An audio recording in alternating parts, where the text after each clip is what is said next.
Bonjour à tous et bienvenue pour ce nouveau podcast du Padre Blog. Ici l'abbé Pierre Amar et aujourd'hui je voudrais vous parler de l'adoration. Alors j'évoquerai pas la dernière campagne de Dior, Dior j'adore, non, il s'agit de vous parler aujourd'hui de l'adoration eucharistique.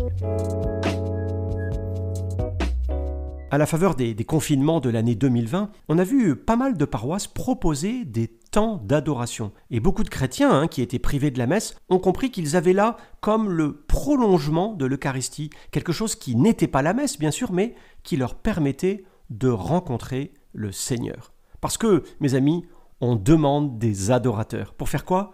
Pour dévorer Jésus des yeux. Un peu comme les amoureux, vous savez, se regardent et restent en silence, heureux d'être ensemble. Mais quand je dis « on demande des adorateurs », cette demande, elle n'est pas de moi, ni même du curé de votre paroisse. Elle est d'abord celle de Jésus, le Christ, lorsqu'il s'adresse à la Samaritaine, au puits de Jacob, dans l'évangile de Jean. Il lui dit « Mon Père cherche des adorateurs en esprit et en vérité ». Et pour ça, il faut que je vous raconte d'abord une histoire. J'ai un ami moine bénédictin qui fait 2 heures d'adoration par jour. 2 heures, c'est quand même pas mal, c'est même beaucoup, vous trouvez pas ? Alors, évidemment, vous allez me dire que c'est son boulot, mais quand même. Et un jour où nous discutions ensemble, lui et moi, je lui demande « Mais qu'est-ce que tu fais pendant ces 2 heures-là » Et lui me répond avec un grand sourire, un peu du tac au tac « Moi, je ne fais rien, je bronze ». Et c'est très bien vu, vous trouvez pas ? Quand vous êtes l'été à la plage, si vous avez la chance d'y aller, vous ne faites rien, vous bronzez. Et ça fait du bien de bronzer. Eh bien c'est pareil pour l'adoration. Et l'avantage avec l'adoration eucharistique, c'est que vous ne risquez pas du tout d'attraper un coup de soleil. Mais qu'est-ce que adorer ? Et puis, qu'est-ce que adorer en esprit et en vérité, comme le dit Jésus ? Comment adorer ? Pourquoi adorer ? Et puis, allons plus loin encore. À quoi bon adorer ? Parce que, avouons-le, sauf grâce particulière, il ne se passe rien d'extraordinaire lorsque nous regardons le petit cercle blanc, cette hostie consacrée que le prêtre a mis dans l'ostensoir. Les meilleurs d'entre nous arrivent peut-être à remplir ce moment de prière fervente ou d'extase mystique, mais les autres, la majorité, attendent patiemment la fin et certains même s'endorment et certains même ronflent. Tant mieux d'ailleurs, c'est trop beau, ils s'endorment dans les bras du Seigneur. Pour commencer, il faut donc répondre à cette première question. À quoi bon adorer ? Il me semble que c'est vraiment une question d'hommes et de femmes du XXIe siècle, vous savez, de notre époque où tout est dominé par le résultat, la rentabilité, la performance. Le XXIe siècle qui est vraiment dominé par la rapidité à l'heure de la fibre optique, du TGV et de la fusée. Et en ce sens, l'adoration eucharistique est vraiment contre-culturelle. Parce que l'adoration, c'est de l'être, c'est pas du faire. Et si l'adoration a peine commencé, nous avons hâte de retourner tout de suite à une activité, ne serait-ce que parce qu'il nous tarde de prouver aux autres, et d'abord à nous-mêmes, que nous sommes une personne capable, une personne créatrice efficace, alors méfions-nous. Méfions-nous parce que je crains que nous ne cédions ensemble à une tentation dangereuse qui risque de nous faire basculer dans le parti de ces hommes que le Christ maudissait dans l'Évangile, les riches. Le riche, vous savez bien, c'est celui qui peut, c'est celui qui a, c'est celui qui est. Et du coup, l'adoration est vraiment nécessaire alors, parce que dans notre vie actuelle, justement, dominée par le succès, l'adoration nous offre la chance de découvrir nos limites, d'expérimenter la pauvreté, et la pauvreté la plus vraie, la plus bienfaisante, la pauvreté de l'âme. L'adoration fait de nous un pauvre. Elle nous amène à découvrir, à accepter non seulement notre incapacité de prier, mais bien plus radicalement notre incapacité de nous sauver nous-mêmes. Donc, mes amis, persévérons et nous découvrirons enfin que prier, adorer, c'est exposer sa pauvreté au regard de Dieu. Venons-en maintenant au pourquoi. Moi, je crois qu'une paroisse ou une communauté qui adore son Dieu, c'est vraiment une paroisse ou une communauté qui n'oublie pas qu'elle est avant tout la servante, le témoin, un instrument du salut et non pas une organisation ou une structure comme une autre. L'adoration, il me semble, nous rappelle une vérité fondamentale. Le christianisme, ce n'est pas un ensemble de règles, un ensemble de principes, de vérités, une sorte de code de la route. Non, le christianisme, c'est quelqu'un. Le Christ, une personne vivante qui ne cesse d'être là comme il l'a promis à ses apôtres. Je suis avec vous jusqu'à la fin des temps. Et là, il faut que je vous raconte une nouvelle histoire. Une histoire vraie, c'est l'histoire d'un général 4 étoiles. Vous savez, sans que c'est un peu plus haut. C'est assez haut dans la hiérarchie militaire. Ce général s'était inscrit pour une adoration eucharistique dans la paroisse voisine de son logement. Il habitait donc le palais du gouverneur. C'était le palais d'où il commandait toute la région dont il était le chef. Et tous les mardis dans la nuit, à 2h du matin, il partait, habillé en civil, discrètement pour aller adorer le Seigneur pendant 1 heure.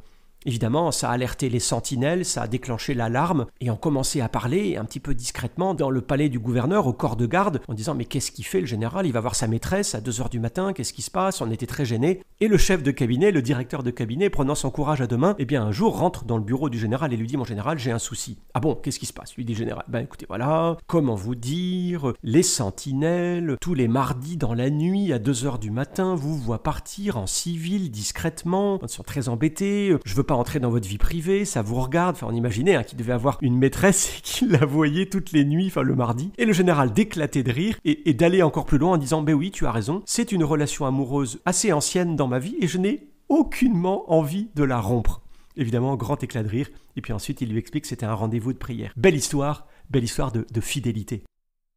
J'en viens à ma 3e question. Que se passe-t-il à l'adoration?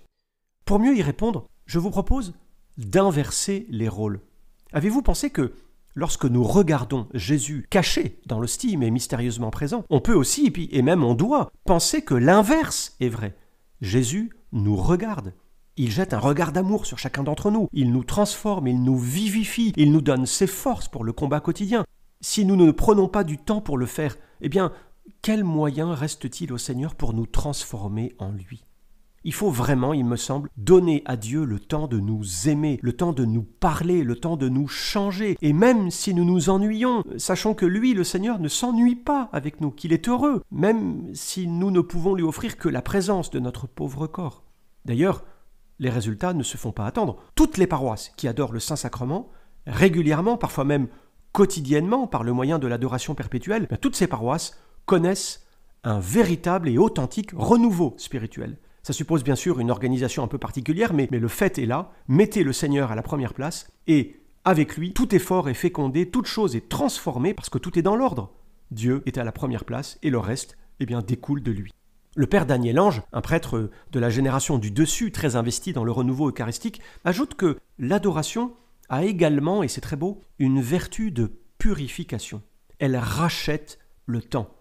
Et c'est vrai que, en regardant le Seigneur, dans un regard de foi, je me purifie de toutes ces images qui auraient pu polluer mon intelligence et ma volonté. Pas besoin d'aller bien loin dans la rue, sur Internet ou ailleurs pour croiser toutes ces images suggestives qui heurtent la pudeur et le bon goût et qui pourtant ne cessent de continuer à nous troubler, de nous hanter lorsque nous nous sommes malheureusement permis de les contempler. Et en ce sens, l'adoration devient une guérison du regard. Elle détruit, elle remplace ce qui est la meilleure des purifications. Pensons-y véritablement à l'heure où nous ne cessons d'être agressés par des images de toutes sortes. Et puis, et c'est très beau ça aussi, à l'adoration, nous faisons le plein. C'est vrai que on passe le temps à recharger nos portables, à remplir nos frigidaires, à remplir nos caddies, à faire le plein de nos voitures, mais nos cœurs, quand est-ce qu'ils se rechargent ? À l'adoration, à la source de tout amour. Je termine avec cette dernière question. Comment adorer ? On peut adorer, cela va de soi, bien sûr, devant le tabernacle fermé, pas besoin de l'ostensoir. Je pense à ce paysan du village d'Ars, vous savez que Saint Jean-Marie Vianney, le curé d'Ars, croisait tous les matins dans son église, qui lui disait « Mais que fais-tu ? Que dis-tu » Et l'homme répondait « Je ne lui dis rien, je l'avise et il m'avise ».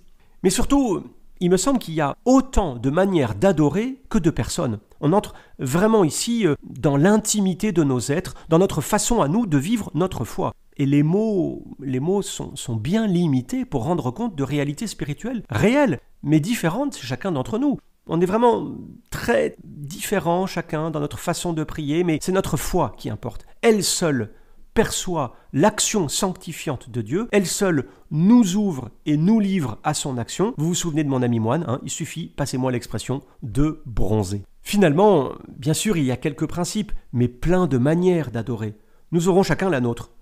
Et si c'est en forgeant qu'on devient forgeron, laissez-moi vous dire que c'est en adorant qu'on devient adorateur. Et puis c'est un peu comme au McDo, venez comme vous êtes. Parfois, on ira à l'adoration comme à la bataille, en nous forçant un peu. Parfois, on ira à l'adoration en chantant de bonheur et de joie. Peu importe, ce qui compte, c'est d'y aller. Voilà quelques idées bien simples. Reste bien sûr après ce podcast à passer de la théorie à la pratique. N'oubliez pas de vous renseigner pour avoir les créneaux d'adoration de votre paroisse. Et puis, je conclus avec cette conviction. Il me semble que la pratique de l'adoration du Saint-Sacrement devrait développer notre capacité d'adorer aussi ailleurs et dans d'autres circonstances, comme par exemple dans la nature, en regardant un magnifique paysage, au travail, à la maison, dans les transports, en regardant les gens. En effet, dit Jésus, l'heure vient où les vrais adorateurs adoreront le Père en esprit et en vérité. Tels sont les adorateurs que recherche le Père. Voilà, merci beaucoup d'avoir écouté ce podcast, plus spirituel que d'autres. Continuez à nous poser vos questions sur les réseaux sociaux. Abonnez-vous surtout pour ne pas manquer nos prochains contenus. Et moi, je vous dis à bientôt.